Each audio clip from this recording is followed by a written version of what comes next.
नाज़रीन कराची का अहम ख़बर आहे आगाह कंदासीं अवां खे पीपी चेयरमैन बिलावल भुट्टो ज़रदारी जो कंधकोट में राकेल लांचर वारे वाक़े ते अफ़सोस जो इज़हार।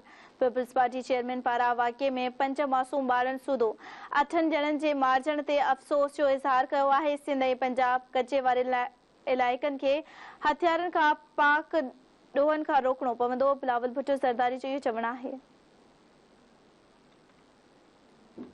अहम ख़बर आहे नाज़रीन आगाह कंदासीं अवां खे कराची का पीपी चेयरमैन बिलावल भुट्टो ज़रदारी जो कंधकोट में राकेल लांचर वाक़े ते अफ़सोस जो इज़हार।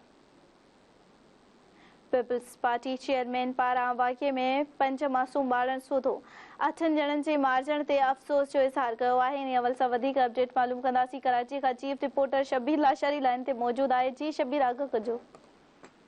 कंधकोट कचे जे इलाइक़े में घर अंदर राकेल लांचर फाटण वारे मामले ते पाकिस्तान पीपल्स पार्टी के चेयरमैन बिलावल भुट्टो ज़रदारी सख्त ॻणती जो इज़हार कंदे मामले की जांच जो मुतालबो कयो आहे। पीपल्स पार्टी चेयरमैन पारां वाक़े में 5 मासूम ॿारनि समेत 8 माण्हुनि जे फौत थियण ते अफ़सोस जो इज़हार कयो वियो आहे। पीपी चेयरमैन बिलावल भुट्टो ज़रदारी चयो आहे त सिंध ऐं पंजाब जे कचे इलाइक़नि खे हथियारनि खां पाक ऐं जेको आहे ॾोहारी आबादी बढ़ण खां रोकणो पवंदो। कचे वारे इलाइक़े में जेको राकेल लांचर फाथो आहे इन मामले जी फौरी तौर ते जांच थी। ठीक आहे शबीर, अवां जी महिरबानी।